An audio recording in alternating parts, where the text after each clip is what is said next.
Assalamualaikum warahmatullahi wabarakatuh. Perkenalkan, nama saya Wahid. Saya asal Banyuwangi.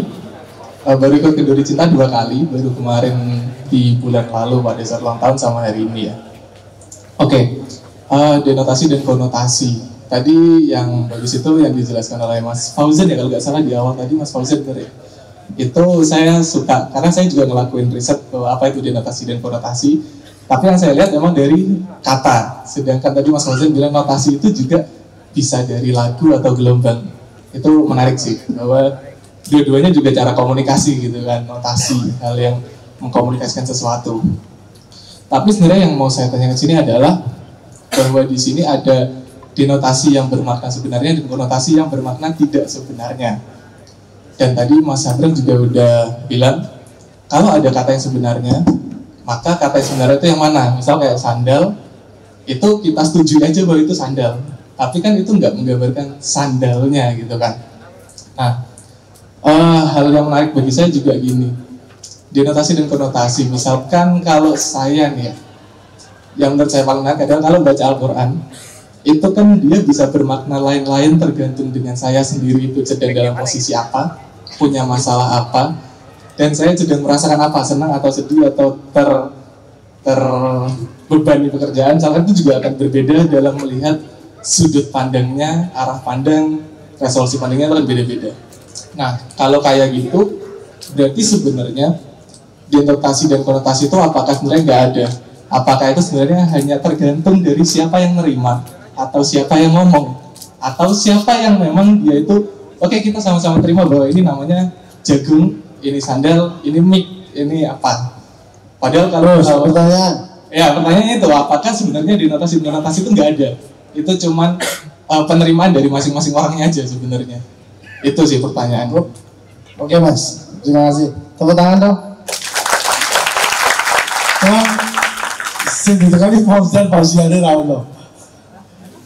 Yang ditanya Mas Fauzan, Fauziani gak ada. Pak, Mas, ini siapa dulu? Oh, kamu dulu. Assalamualaikum warahmatullahi wabarakatuh. Perkenalkan, saya Piar, ikut Kenduri Cinta udah 3 kali ya, karena yang bulan kemarin kebetulan enggak, karena pas Idul Adha, jadi pulang kampung, jadi nggak bisa hadir. Pertanyaannya sedikit menyambung sama Mas yang tadi gitu, bahwa kalau dari sudut pandang saya itu bahwa bagaimana sih agar kita tidak berlebihan gitu, memaknai denotasi maupun konotasi gitu, karena pada akhirnya dampaknya itu baru akan kerasa setelah semuanya terjadi secara berlebihan gitu. Contohnya tadi saya sempat catat itu kayak berlebihan dalam mengkonotasikan Raudo ataupun memaksa mendenotasikan Indonesia gitu. Jadi ada beberapa hal yang memang berlebihan baru kita terasa gitu, bahwa oh itu dampaknya sangat buruk atau dampaknya sangat baik gitu. Terus juga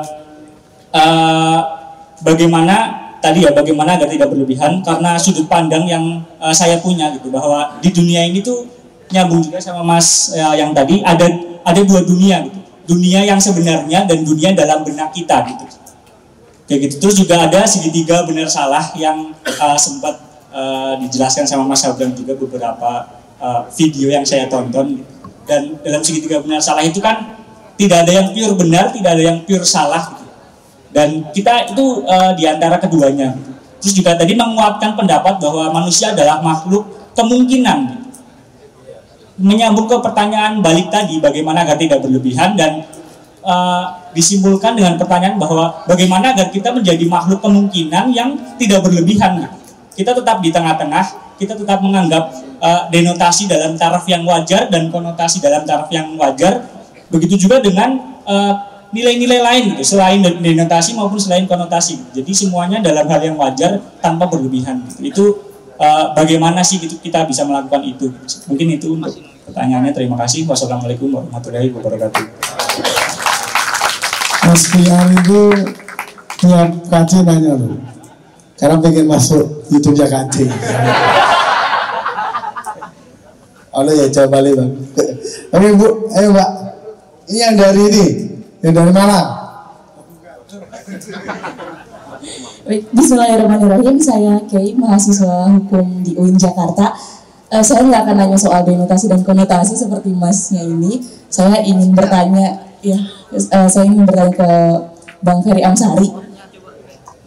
Menyoal isu politik hukum saat ini, Bang, soal tambang yang kemudian dikelola ormas, terus juga UKT naik buat mahasiswa, gitu kan? Atau kebijakan tapera saat ini, Mas. Menurut Mas Ferry Amsari, apakah semua ini upaya? Apakah semua ini upaya untuk memelihara dan mengeksploitasi kebodohan masyarakat?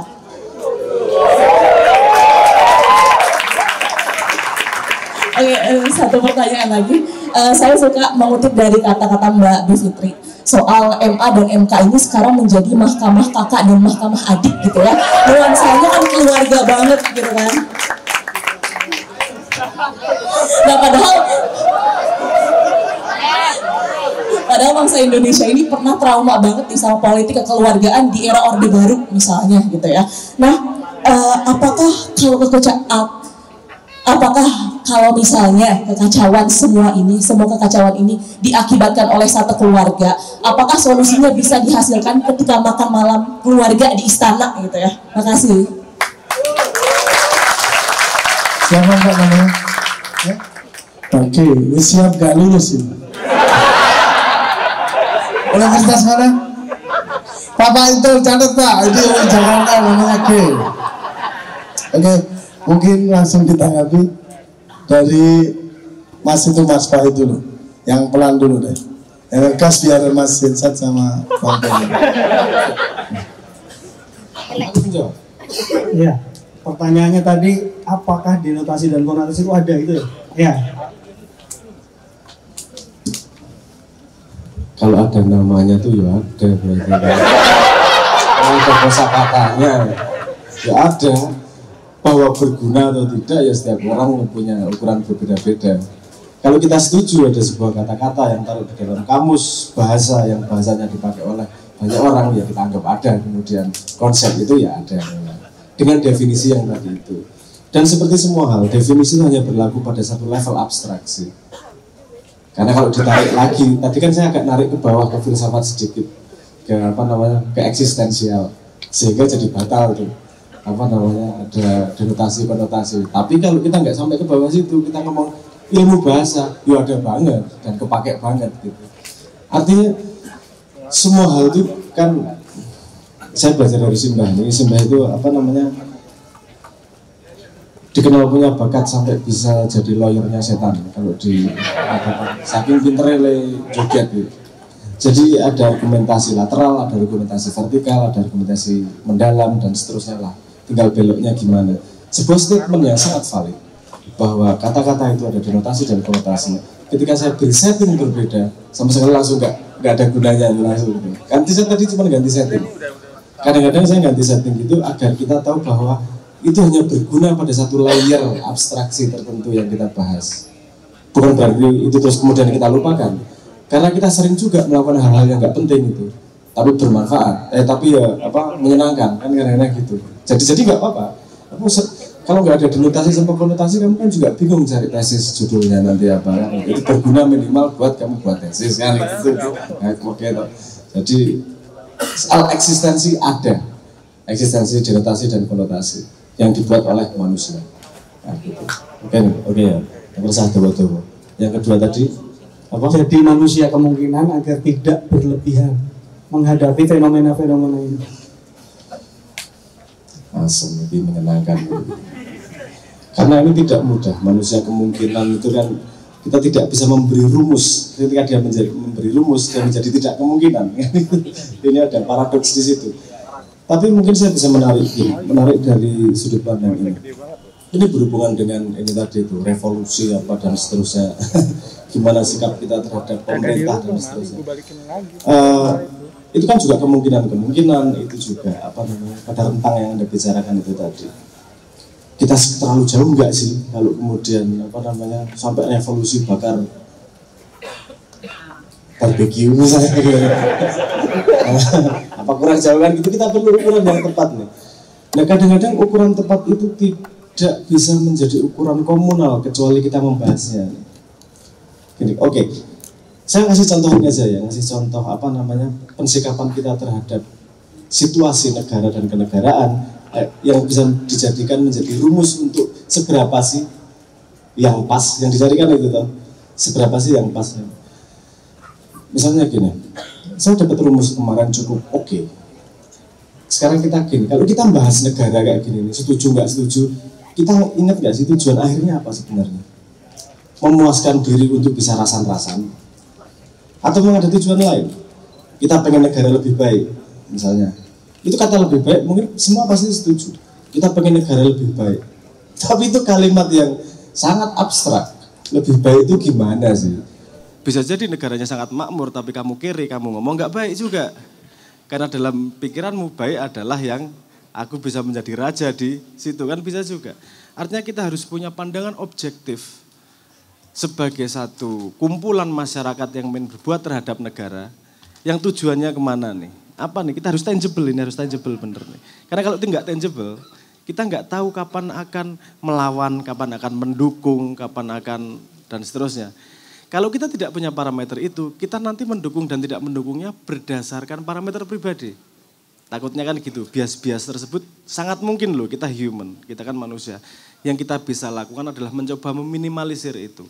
Oke, kalau negara maju, kita harus tahu parameter negara maju yang bukan pendapat pribadi.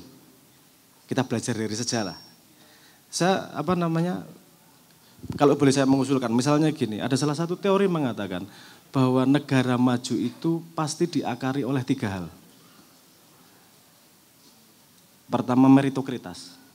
Terjadinya meritokratis. Meritokratis adalah posisinya didasarkan oleh kapabilitasnya. Enggak berarti yang lebih pintar di atas loh. Tapi skill yang dibutuhkan untuk mencapai sebuah tujuan. Contohnya misalnya, kalau di zaman Genghis Khan, yang menjadi pemimpin itu bukan yang pandai berdebat atau pandai filsafat atau pintar matematika atau pintar ekonomi. Yang pintar baca uang yang jadi jenderal. Karena zamannya adalah peperangan. Misalnya di sini yang jadi menteri. Itu orang yang pandai atau yang gimana? Meritokratisnya. Pasti ada yang ngomong misalnya, oh ya dia harus ahli di bidang itu. Belum tentu. Kalau keadaan udah beres nih, ngobrol satu sama lain sudah beres, mungkin orang pandai dibutuhkan. Tapi dalam keadaan yang tidak beres, mungkin orang yang gasruk ke sana kemari, bahlil misalnya dibutuhkan misalnya. Saya nggak ngomong bahwa dia tidak punya kapabilitas, dia punya spesifik kapabilitas yang dibutuhkan dalam keadaan yang memang tidak ideal. Indonesia radial, dijak rembukan yang baik, butuh wong sing gasruk, wani gasruk andase. Karena kalau orang Jawa nanti sopan, nggak maju-maju nih. Butuhnya yang nekat, sehingga yang diambil adalah orang Timur, misalnya gitu. Mungkin pemimpin punya decision terhadap orang yang tepat pada sebuah posisi yang tepat. Makanya kita perlu paham situasi untuk meritokratis itu. Yang misalnya yang udah pasti, kalau rektor, kalau dosen, yo kudu sing pinter, dudu sing bukan yang ganteng kan gitu, itu parameter yang jelas pada sebuah Yuk, enggak. Dia pasti pinter karena ganteng pasti enggak. Enggak ganteng. Oke. Iyalah. Semua orang butuh menghibur dirinya. Oke. Terus ganteng gue. Menurut istrimu minimal. Oke. Yo kalau istrimu enggak juga ya. Enggak juga ya. Menurut ibumu pasti ganteng lah. Kalau enggak kan yang gagal ya orang tuamu sendiri. Jadi ya pasti anak ya pasti ya ganteng. Oke. Artinya kita jadi punya tolak ukur nih. Pertama tadi saya ngomong apa? Meritokratis. Yang kedua yang disebut sebagai pragmatisme. Kalau pragmatis untuk diri sendiri itu mungkin tidak baik. Karena kamu butuh merenung, butuh hal-hal yang tidak penting, butuh ya ngopi, ngene kira cetok, nggak ada hasilnya yang tangible esok hari apakah hutangmu terbayar atau tidak. Tapi kalau dalam sebuah kumpulan orang yang punya tujuan tertentu, pragmatisme jadi penting. Misalnya, kalau kamu bikin partai, kamu harus pragmatis, tujuanmu ngumpul bikin partai apa sih? Menjaga ideologi, misalnya gitu. Seharusnya kayak gitu. Tapi kalau kemudian kamu mencari laba di situ, kamu pragmatis pada tempat yang salah. Karena boleh mencari laba, bikinnya perusahaan, bukan bikin partai. Kan gitu. It's okay, kamu mau punya tujuan apa, tapi kamu pragmatis terhadap primer tujuan kenapa kamu berkumpul. Jadi kalau negara ini menjalankan negara, dia harus pragmatis. Kadang-kadang memang harus motong tanpa kasih sayang. Misalnya ya, tidak perform, pecat. Oh nanti gimana anak cucunya, kasihan dia kan juga punya keluarga. Itu secara personal benar. Tapi secara pragmatis, posisimu membela satu keluarga ini, itu bisa meresikokan ribuan keluarga yang lain yang diurus oleh entitas ini. Gitu. Jadi orang yang penuh kasih sayang itu kadang-kadang gak tepat juga pada posisi yang membutuhkan pragmatisme. Kayak gitu. Yang paling penting, yang paling terakhir adalah honesty, kejujuran. Kalau gini loh, kalau orang jujur, kita kan menurut saya ngomong kemana-mana ini. Kenapa kita banyak komplain sama pemerintah? Karena kita tidak merasa dilibatkan sebagai orang Indonesia. Saya pribadi tidak merasa dilibatkan jadi orang Indonesia. Kenapa tidak dilibatkan? Yang kamu display bukanlah apa yang sebenarnya. Aku nggak berharap kamu selalu berhasil. Saya tahu kok usaha itu kadang berhasil, kadang gagal. It's okay, ini masalah kita bersama. Kasih tahu aku yang sebenarnya sehingga kita bisa berperan apa pada masalah itu. Daripada dikasih yang bagus-bagus terus ternyata bohong di belakangnya. Kan jadinya merasa ditipu gitu kemudian. Mari kita harapkan bahwa pemerintah ini juga punya kesadaran itu bahwa kita tahu kok kita bukan mengangkat pemimpin nabi yang dapat informasi dari Tuhan yang pasti benar kan gitu. Pasti ada gagal-gagalnya, pasti ada selip-selipnya di sana sini. Mari kita jaga bersama karena ini Indonesia kan. Jangan ngerasa, salah satu kemarin perdebatan ada yang ngomong, oh jangan ngomong gitu nanti meresahkan masyarakat. Itu aku rada gak setuju. Lu kita butuh resah agar kita punya energi untuk memecahkan masalah. Jangan ditutup-tutupi dengan obat pereda rasa sakit tapi masih pecah livernya kan gitu. Nah, artinya kemudian kalau kita sudah tahu positioningnya, tujuannya jelas, kita tahu kapan berlebih, kapan dan tidak. Misalnya kalau dalam konteks negara ini, apakah kita cukup pragmatis melakukan sesuatu, apakah kita jujur melakukan itu, dan apakah kita kompeten, artinya meritokrasi, apakah kita honesty, apakah kita pragmatis melakukan itu. Karena jangan lupa kadang-kadang kita tuh mengkritik juga ada sedikit-sedikit rasa heroiknya. Bukan untuk untuk kebaikan bersama. Kadang-kadang kan manusia standar, dan saya nggak ngomong itu buruk, itu cuman perlu kita waspadai. Karena semua manusia punya bias-biasnya seperti itu. Misalnya oke lah, Simbah dulu pernah ngomong kayak gini, ketika ngurusi ngurusi Jogja, di Jogja.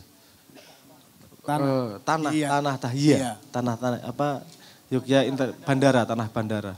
Di situ terjadi keributan, rame sedemikian rupa. Terus kemudian Simbah dan Kiai Kanjeng dipanggil untuk mengumpulkan masyarakat dan berdialog. Yang terjadi kemudian adalah Simbah dihujat dan difitnah sedemikian rupa. Kalimat Simbah begini, loh saya itu dipanggil ketika terjadi hamil di luar nikah. Gampangnya gitu, masalah sudah ada di depan mata nih. Primernya adalah gimana memecahkan masalah ini. Jangan bahwa yang menghamili salah iya, menghujatnya nanti. Tapi selesaiin dulu nih masalahnya gimana. Mau dikawin atau mau gimana. Ayo selesaiin masalah di depan mata. Mana yang primer nih. Kadang-kadang kita tidak pasnya itu karena kita tidak tahu mana yang primer. Karena kita tidak tahu mana objektif terbesarnya. Ujungnya itu. Tadi Mas Ferry mengatakan bahwa Simbah dan saya bisa ngomong filsafat dengan bahasa yang gampang. Itu sebenarnya kalimat yang saya sendiri tidak percaya. Karena mulut saya terkenal ngomongnya tidak jelas. Muter-muter dan seterusnya membumi piye. Prek iki cacah iki ya rada stres nek aku ngomong. Karena ngomongku muter-muter dan saya sendiri tidak bisa keluar dari penyakit itu, Bapak. Sangat susah saya keluar dari penyakit itu. Bukan saya pengen muter-muter. Karena saya pengen menyampaikan informasi dengan nuansanya kan gitu. Dan itu bikin masalah kadang-kadang. Kan lebih gampang ngomong ya dan tidak dan seterusnya. Dan saya kan kalau ngasih jawaban gak pernah memuaskan. Semua diantara. Ya men kowe mutuske dhewe matane diwetek kok njaluk diputuske wong liya. Agar tahu lapangannya putuskan sendiri. Tapi kenapa kemudian saya sama Simbah bisa memasukkan misalnya filsafat atau ilmu apapun? Karena objektifnya jelas. Saya tidak pengen memasukkan filsafat. Dan saya tidak pernah sekalipun punya kesadaran bahwa saya pengen ngomong filsafat. Saya cuma pengen memecahkan masalah di depan mata. Apa yang dibutuhkan untuk memecahkan masalah itu? Kalau harus ngambil filsafat, filsafat. Harus ngambil matematika. Dan itu yang membuat saya di YouTube tidak populer. Karena kalau saya ngomong sama orang, saya ngomong sesuai dengan orangnya. Saya nggak mikir yang nonton YouTube ini. Saya selalu lupa bahwa ini ditonton banyak orang, ngomongnya nggak jelas. Kita sebagai penonton jadi nggak paham. Oh iya, no penonton lali aku asli. Itu awareness yang saya, karena ada tabrakan gini. Kalau saya mencoba menurunkan dalam tanda petik ya, membuat simple seperti penonton, saya merasa akan meremehkan lawan bicara saya, kan gitu. Saya harus mengikuti lawan bicara saya ngomongnya seberapa sih, pada level apa sih, saya ngikutin itu aja. Nah itu, saya terbebas dari berlebihan di situ, karena saya jelas nih, ambil posisinya, saya bersandar pada yang di depan mata saya, tujuannya jelas untuk berkomunikasi seperti yang dia inginkan. Artinya berlebih dan tidak, itu benar-benar tergantung kamu punya objektif enggak, kamu punya tujuan enggak, karena tanpa itu, semua bisa berlebihan dan semua bisa kekurangan, tergantung mood. Kan gitu. Artinya kamu harus punya proyeksi dulu kamu becoming-nya apa. Kamu berguna apa pada situasi itu. Kamu punya garis-garis di luar dirimu, garis-garis objektif sehingga bisa mengukur ini berlebihan atau tidak. Artinya pahami situasimu sehingga kamu tahu berlaku seperti apa. Gitu ya, mungkin semoga menjawab pertanyaan itu. Apa mana? Sudah? Oh. Karena pertanyaan mau jawab yang tapera tadi. Apakah masyarakat sekarang jadi hanya eksploitasi penguasa saja? Tapera, UKT dan sebagainya. Atau Mas Ferry? Tak jawab. Apa gini? Kita sangat berhak untuk memandang seperti itu. Baliknya kenapa? Karena kita tidak tahu situasi sebenarnya di kepalanya seperti apa. Apa sih pertimbanganmu bisa memutuskan itu? Kalau kita tidak punya diberi kesempatan untuk melihat pertimbangannya, yang kita miliki hanyalah prasangka. Dan kita tidak bisa disalahkan karena memang tidak ada informasinya. Obrolan ini piye to? Logikamu piye to? Yang kita bisa ambil informasinya adalah jejak masa lalu. Jejak masa lalu ini podo ruwete soalnya, podo kabure. Prasangka demi prasangka. Akhirnya yang datang kebencian kemudian wis. Gak seneng pokoknya. Sholat sholat sih pasti lagi butuh sesuatu gitu. Kan gitu. Orang sholat aja bisa dikatain karena kita tidak tahu konteks di dalamnya gitu. Makanya di antara tadi itu meritokritas, pragmatisme dan honesty, kejujuran, yang menurut saya yang paling penting dalam memimpin sebuah kenegaraan adalah kejujuran. Ayo toh jujur toh. Jangan anggap kita tuh tidak cinta sama Indonesia. Dewi cinta loh sama Indonesia, problemnya kita nggak tahu masalah. Ketika dimunculkan sebuah masalah, itu masalah A sama B, bukan masalah Indonesia. Ngapain aku ngurus masalah A sama B? Urusannya lapar ini, urusan memecahkan problemmu apa sih sebenarnya? Kebanyakan utang, atau kita sudah tinggal sedikit reserve-nya, atau kalau kita perang cuman bisa berapa hari misalnya gitu. Banyak informasi yang mungkin kalau konfidensial boleh tidak diomongkan. Tapi yang paling enggak ada informasi yang jujur disampaikan kepada kita sehingga masyarakat diajak bersama sebagai bagian dari Indonesia. Menurut saya keresahan utama kita adalah kita tidak merasa terlibat sebagai Indonesia, hanya sebagai objek pelengkap penderita. Kita pengen jadi objek pelengkap pelaku, bukan hanya penderita. Dan saya yakin Mak Yah bersedia untuk itu. Ngoten nggih. Setuju gak setuju? Mohon maaf, saya tidak berani berprasangka lebih lanjut. Otak saya yuk nggak paham. Kenapa? Aduh matane jaluk idit meneh, mata iki kere wis ra duwe gaji. Kerjane apa sini Mak Yahan ora ono bayarane tok jaluki apa 30% dari nol tuh ya nol. Uteknya piye toh? Maksudnya, mari gini. Semua negara butuh waktunya untuk tumbuh. Dan seperti ngurusi anak. Anak itu untuk menjadi baik, misalnya dari pencuri, dia punya perilaku baik sedikit aja. Perlu kita tepuk tangani. Keren tuh, keren. Bukan berarti kita setuju sama perilakunya, tapi dia menuju ke arah yang lebih baik. Kita punya parameter MPH tersebut. Kalau pemerintah arahnya ke situ, mari kita tepuk tangani. Agar mereka tahu bahwa itu good reinforcement. Setuju, sip. Kita lihat, kalau arahnya ke buruk, ayo kita teriak bareng-bareng. Tapi parameternya jelas. Kita mau kemana? Yang saya usulkan adalah MPH itu tadi. Ya, pelajaran anyar yang baru saya dengar beberapa hari yang lalu. Matur nuwun. MPH, meritokratitas, pragmatisme dan honesty. Saya ke Mas Isti. Mas Abrang. Mas Isti mungkin bisa ngerespon tadi. Entah yang dari pertanyaan pertama, kedua, atau mungkin yang ketiga tadi dari mbaknya yang tentang fenomena hari ini. Apakah rakyat memang hanya dieksploitasi oleh penguasa? Jadi kalau saya ngeresponnya begini. Jadi kalau soal denotasi dan konotasi itu memang tergantung sebenarnya sasarannya apa gitu. Mau misalnya kata-kata kritis saja itu jelas sesuatu yang baik. Itu yang kalau dilihat dari denotatif ya itu baik. Tapi kalau penguasa mengatakan kritis itu sebenarnya nggak baik, ya itu bagaimana? Jadi memang kemudian bagaimana kita ngerespon gitu loh. Itu yang menjadi soal gitu loh. Kalau kita lihat dari zaman Orde Baru itu kan dia mau menghegemoni pengertian itu sesuai dengan anunya apa kekuasaannya itu loh. Kalau di reformasi sekarang kita mau menafsir apapun tuh nggak ada hambatan gitu. Tetapi kemudian tepat atau tidaknya itu yang saya pikir tadi yang sudah diterangkan oleh Mas Abrang dan Mas Ferry saya kira sudah cukup lah itu untuk satu pengertian yang baik. Saya kira itu. Oke, makasih Mas Isti. Silakan Mas Tri. Mungkin pertanyaan ketiga Mas Ferry dulu ya. Habis itu Bang Hensat nanti aja. Kita simpen dulu. Mas Ferry dulu deh. Mas Hensat tidak usah dikasih bagian aja. Saya terbayang saja ya dari apa yang diceritakan Mas Isti tadi.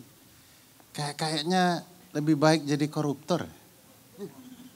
Karena gini, kalau bicara yang benar itu kemudian di Nusa Kambangkan, ternyata di negeri Konoha, jadi koruptor itu selain masa hukumannya sebentar, setelah keluar masih bisa mencalonkan.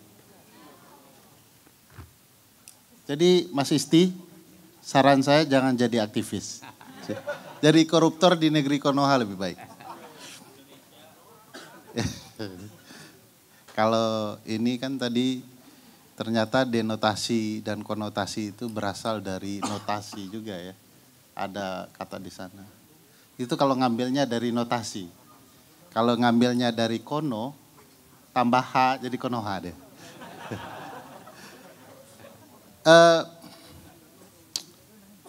Soal UKT, saya boleh singgung itu ya. Ini problematikanya karena kita tidak mau mengenal lebih dalam konstitusi kita sebagai orang hukum tata negara. Karena konstitusi itu bukan untuk hukum tata negara, politik, tapi untuk semua orang apapun bidang yang Anda ingin geluti, apapun asal kita semua. Bahkan di konstitusi kita, perlindungan untuk para jomblo pun ada. Tadi kan nyinggung-nyinggung para jomblo ya. Saya harus bela para jomblo ini. Di pasal 28B Undang-Undang Dasar 1945. Ensat kalau bujang pasti dia akan fokus itu. Di pasal 28B itu diatur hak, dilindungi para jomblo.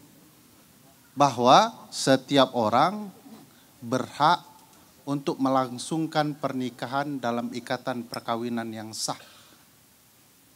Kalau ternyata calon mertua teman-teman menolak, ancam dengan pasal 28B.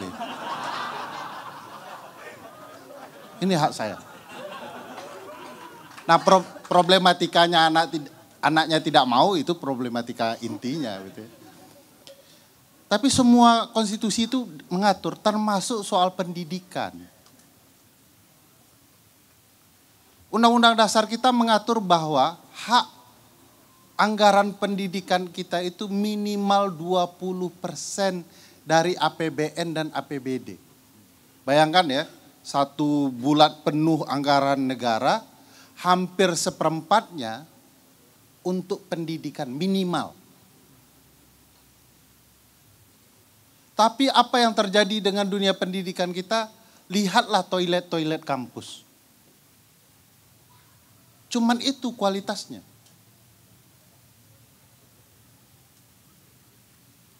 Ada profesor, ya. Sekarang profesor tidak terlalu penting, yang penting menjadi politisi, karena dengan jadi politisi Anda bisa jadi profesor. Profesor-profesor di sana, doktor-doktor di sana, orang yang belajar di mana-mana, tapi toiletnya super kotor. Kualitas intelektualitas kita tidak sebanding dengan toiletnya. Lihat perpustakaannya. Kampus mana di negeri kita yang perpustakaannya buka 24 jam? Teman-teman yang kuliah, jam 3 kita sudah diusir dari perpustakaan. Jadi pertanyaannya, uang 20% lebih untuk pendidikan itu dikemanakan?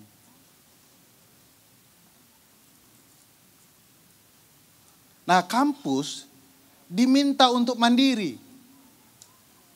Cari uang sendiri dan tingkatkan kualitas kampus.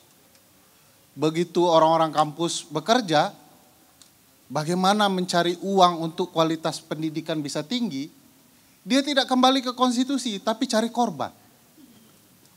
Korban-korban paling terlihat dan paling terdekat adalah mahasiswa. Sehingga paling enak diperas dengan UKT. Jadi UKT itu bagian dari pemerasan baru yang mengabaikan konstitusi kita. Sementara itu, dari hampir seperempat anggaran negara dipakai dalam proses penyelenggaraan pemilu. Jumlahnya 70 triliun. Yang kualitasnya dipertanyakan. Sebab dari bisnis penyelenggaraan pemilu, uang yang dipakai dari 70 triliun itu digunakan untuk menyewa private jet. Alasan penyelenggara pemilu, kenapa disewa private jet? Supaya kami bisa menjangkau daerah-daerah yang jauh dan tertinggal. Begitu dicek perjalanan pesawat jetnya, adalah ke Bali. Bali ternyata termasuk daerah 3T dalam versi KPU.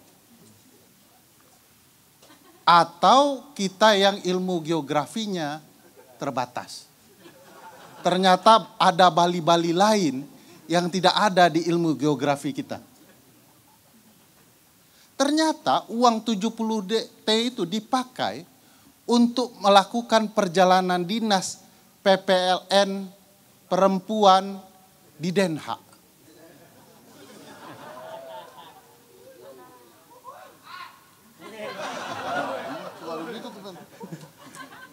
Uhuy.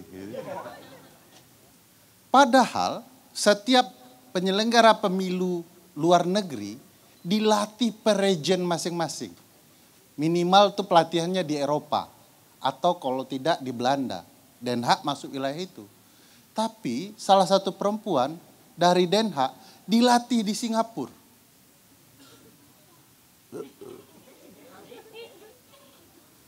Ini yang ihi-ihi ini yang membaca dalam hasil laporan itu kayak.